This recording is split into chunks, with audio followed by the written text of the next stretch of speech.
दोस्तों, भारत में ऐसे बहुत से महल और किले हैं जो अपनी मजबूती और खूबसूरती के लिए दुनिया भर में मशहूर हैं। लेकिन आज हम आपको भारत के एक ऐसे किले के बारे में बताने जा रहे हैं जिसके अंदर एक गुप्त तहखाने में अरबों का खजाना छिपा हुआ है। हम बात कर रहे हैं ग्वालियर के किले की, जो कई रहस्यों से भरा हुआ है। इन्हीं में से एक है सिंधिया राजवंश का वो खजाना जो आपातकाल के लिए उनके पूर्वजों ने किले के कई तहखानों में छुपा कर रखा था। इन तहखानों को गंगाजली नाम दिया गया था। यहाँ तक पहुँचने के रास्तों का रहस्य कोडवर्ड के तौर पर बीजक में महफूज रखा गया था। जियाजी राव ने 1857 के संघर्ष के दौरान बड़ी मुश्किल से पूर्वजों के इस खजाने को विद्रोहियों और अंग्रेजों से बचा कर रखा था। दोस्तों, बीजक का रहस्य सिर्फ और सिर्फ महाराज जियाजी राव ही जानते थे, लेकिन 1886 में महज 52 साल की उम्र में बीमारी के कारण उनका निधन हो गया। वे अपने वारिस माधवराव सिंधिया द्वितीय को इस खजाने का रहस्य नहीं बता पाए, लेकिन माधवराव के भाग्य का सितारा भी चमकने वाला था।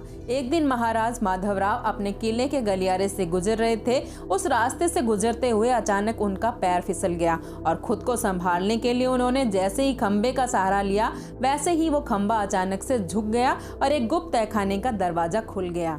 तहखाने का दरवाजा खुलते ही माधवराव ने अपने सिपाहियों को बुलवाया और तहखाने की छानबीन की। उस तहखाने से माधवराव सिंधिया को 2 करोड़ चांदी के सिक्कों के साथ कई बहुमूल्य रत्न मिले। इस खजाने के मिलने के बाद माधवराव सिंधिया द्वितीय की आर्थिक स्थिति काफी मजबूत हो गई थी। हालांकि तब माधवराव सिंधिया को सिर्फ एक तहखाना ही मिल पाया था। गंगाजली के बाकी खजानों की खोज तो अभी भी बाकी थी। ऐसे में माधवराव सिंधिया ने खजाने को खोजने के लिए अपने पिता के समय के ज्योतिषी को बुलवाया। ज्योतिषी ने महाराज के सामने शर्त रखी कि उन्हें बगैर हथियार अकेले उनके साथ जाना होगा। महाराज ने उनकी शर्त भी मान ली। महाराज अपने साथ कोई हथियार तो लेकर नहीं गए, लेकिन वो अपने साथ राजदंड लेकर गए।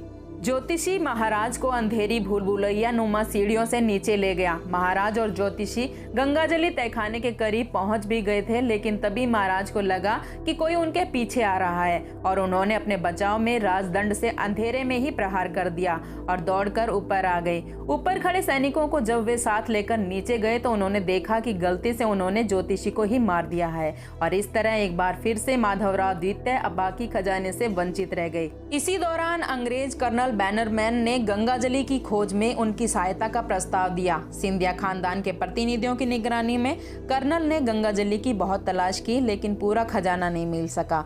कहा जाता है कि पूरा खजाना तो नहीं मिला, लेकिन जो भी मिला उसकी कीमत उन दिनों करीब 62 करोड़ रुपए आंकी गई थी। कर्नल बैनरमैन ने इस तहखाने को देखकर अपनी डायरी में से अलादीन का खजाना लिखा था।